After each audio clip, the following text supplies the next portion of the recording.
up every morning before the sun comes up, toss a lunchbox into a pickup truck. A long, hard day sure ain't much fun, but you gotta get it started if you wanna get it done.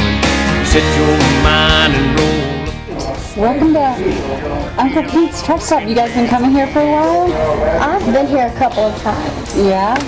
How long have you been coming, Aaron? Golly, probably 16, 18 years, because we bought property out in next county up, and so it's kind of on the way from Nashville to where we live in Liberty, Tennessee. And so every morning when I would come out working on the farm, I first bought property, man, I'd always stop in at Pete's, and that's kind of when we started being friends, me and old Pete. Come find out, he's a war hero, Vietnam vet, helicopter pilot, so me being aviation stupid on top of being truck stupid, we became friends pretty quick. This place is great. It's just iconic. You meet a lot of truckers here when you stop by, fans. Oh, absolutely. And that's funny. I can go to the Grand Ole Opry dressed up in my tuxedo, and most people don't recognize it, but I can come to a truck stop, and people in a truck stop know who Aaron Tippin is. Well, probably part of that has to do with the fact that your music really resonates with truckers. Why do you think that is? I think it's blue collar stuff. I'm lucky in regard that my entire career has been based on blue collar type of music, and that certainly fits the truck driver. And that's I think when you listen to the music, you're not just listening to Aaron Tippin doing a song, you're listening to who Aaron Tippin is, and I think that's where the connection is. And how is it that trucking music isn't really part of country music anymore like it used to be? You tell me. I mean, it's always been on my plate, and here, I did an album, Aaron Tippin in Overdrive for that particular reason, because you don't get to hear those great trucking songs on radio anymore. I don't know why, but so what? I'll just do them myself. And keep writing new ones. And keep writing new ones. As a matter of fact, Thea and I have been working on quite a few new trucking songs, and we're kind of ramping up for another trucking album. I look forward to doing that. I so admire a truck driver because I was one. I still got my CDLs. I still drive the bus on occasion, but I so admire them because they're what America's about. A guy being able to run a business, take a chance, and go out and make something out of himself or herself. And that's why I love trucking. Not sitting in a cubicle, not making it happen. Out there making it happen every mile. And kind of unrecognized. I mean, they are the highway heroes or the concrete cowboys. I think people don't realize it. Probably 95% of the stuff you touch comes to you on the back of a truck. The American trucker is the bloodline of this country, I think. With the economy crashing, I think there's some renewed respect for industries like trucking and farming and construction, don't you think? I mean, are you hearing that in your travels?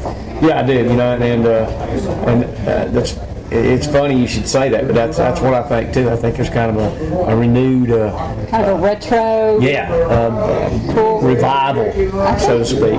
So it is neat, and I'm glad to see the farmers, the truckers, and the hard workers get some glory again.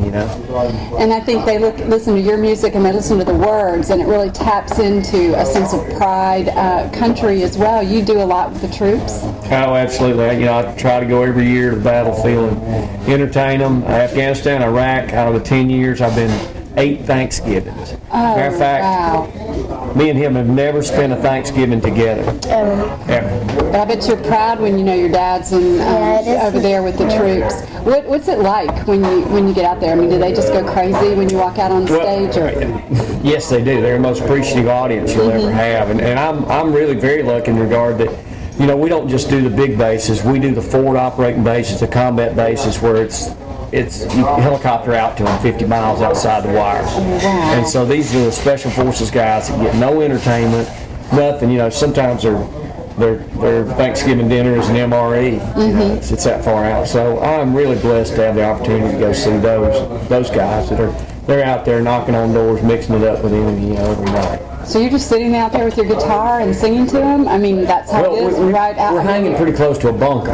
Yeah, that's true. You get a chance to talk to them too afterwards? Absolutely, and it's one-on-one very much. There might only be 20 or 50 guys. But what an audience. What an audience, man. And sometimes we'll sit and play a few songs. Sometimes there's a guitar player there, man. We'll have a guitar player off there. They just hop up and start jamming. You do it, you know. So. That is really amazing. It's a privilege. It is a privilege to see them at their absolute finest. I do miss these guys at Thanksgiving, but I always tell them, I say, you know, you got to miss me for 10 days, but there are kids that haven't seen their mom or dad for over a year. And they're on 3 and 4 tours as well. That's a killer. Amazing. They're amazing people. On your album, In Overdrive, tell me about some of your favorite songs on there, as a reader's favorite song. You know, it's, of course, the lead-off song, Eastbound and Down. You know, Jerry was a friend of mine. Okay. Of course, I was a fan of his before I ever came to Nashville, but then I got to meet him, and he's kind of an outdoors guy, so you know we became friends, and we would always end up places like Jerry House's show. One time we ended up there, and some other place anyway. But I remember one night we were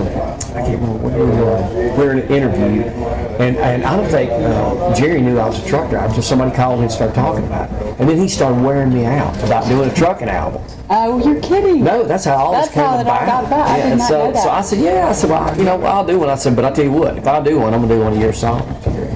And so we did, but you know, he had big plans to come down and help me produce the album, and of course he was sick at the time. But boy, his health continued to deteriorate, and you know, by the time we started cutting the record, he couldn't even come down and help. So it was pretty sad to see him go. But as I always tell the crowd, it is a tribute to Jerry Reed. Oh, that's awesome. I always tell the crowd, I say, you know, Jerry didn't get to hear the track every night when we're singing along.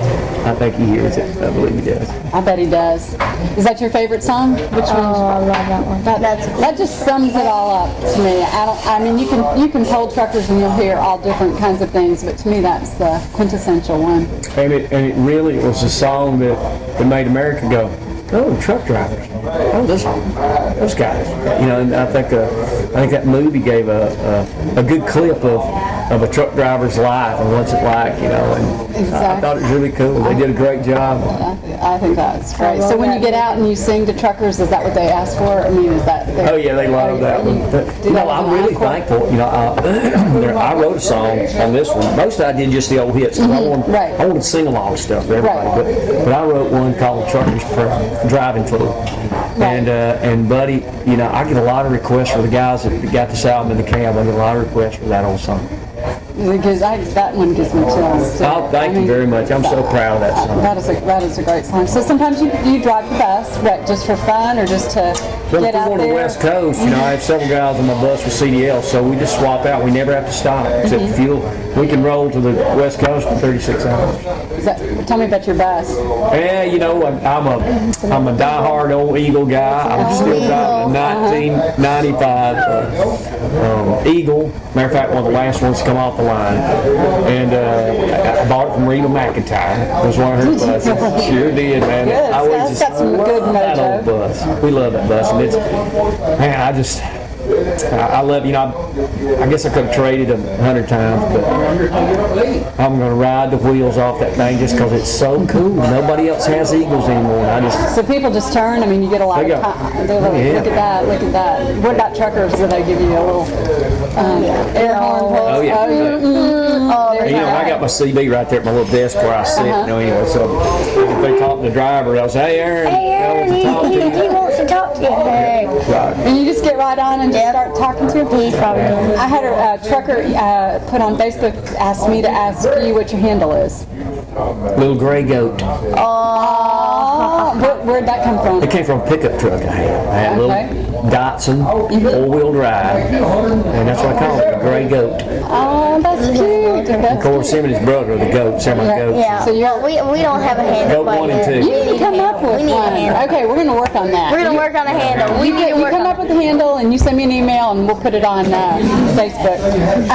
Another question they asked is they want to know how you stay fit on the road. That's a big problem for truckers, you know. It is. And, they don't get out, you know, sit behind the wheel and, you know, eating at the truck stop. Here we are. You got to be careful, you know. What did you order today? You know, I basically stay on pretty much a protein diet, but you know what? I'm the worst to fall off the wagon as anybody. You know, we have a nutrition line and a lot of supplements I use. I have a carb buster called a Shake On carbuster called the Tippin shaker, which helps keep your glycemic index low, so the carbohydrates that you eat don't affect your body quite so much. So that's some of the things we do. You know, I just really try to watch it. But the cool thing is, you come to a place like Uncle Pete's, there's a vegetable plate right there.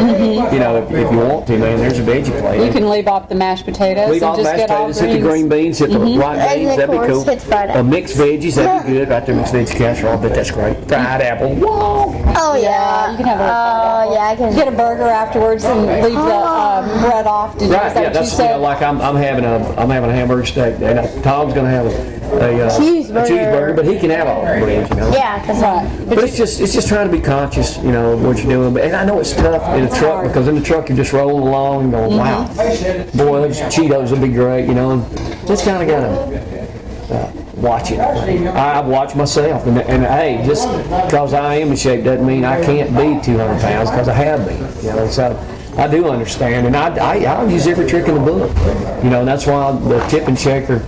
You know, today I don't have it because.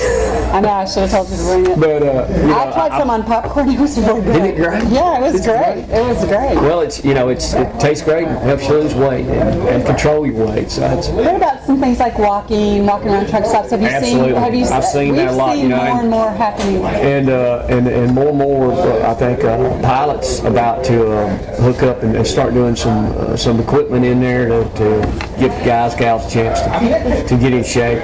That's just a good relief too, man. Go in there, and get on the treadmill, or get on the bike, and knock it out, lift a little weights, you know. And I'm always looking for new things. And, just reading a new book the other day. Your body is your gym. So the book I'm going to order. And you know, even if you don't have a gym, you know, how can you work out? You know, and also a new technique that's our new old technique being revisited is slow reps. Instead of doing the reps fast and a lot of weight, you slow it down 20 seconds of full movement, and it. Oh. You do it? Oh yeah. All right. I worked out with him sometimes. Tom's my partner, my oldest boy, and his buddy are partners in the gym, and Okay, and so Tom's my partner. Yeah, I do 200 push-ups every day.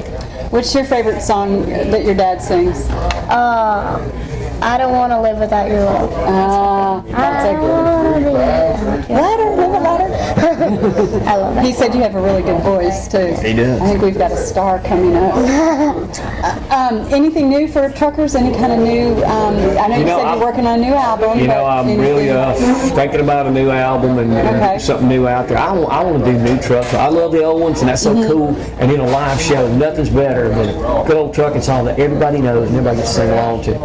But, you know, I'd love to put some new stuff out. And Thea have really worked hard. As we were working on the last one, that kind of inspired us to think about new trucking good. song ideas. So we're on the page. We're going to make it happen. All right, where are you headed after here? Where's your next gig? North Carolina. Okay. And then after that, got a little vacation out in California for a few days. Well, a little working vacation, you know. California, yeah. Oh, it's fun. And so then back in here and back Roots and Boots tour me and Sammy Kershaw and Joe Jiffy. You guys have a good time. That looks like We have a great too much time. fun. Sammy, man, he is so funny, and Joe's such a great singer, man.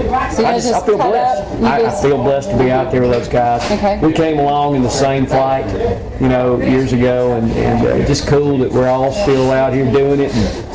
Because I got to say, there's a lot of guys that started out with us that just aren't here anymore, aren't in the sky anymore. You know, their careers have ended. So we look around that stage every night, and we're thankful that we're all still out here together. Well, you're not just out there, you're having a good time. That's We're just having a ball. Can't believe we're getting paid for it. Good deal, good deal. Well, we appreciate it. Anything you want to say to the owner-operators out there, just as they're trucking along listening to this? On You know, their, they are the core radio? of America. I Okay. think they are the core of America. That's what I think about them. You know, I was one at one time, and it's cool. It's a cool lifestyle because you're not asking for anything but a chance. That's what I think's great about it. And with the working man's PhD.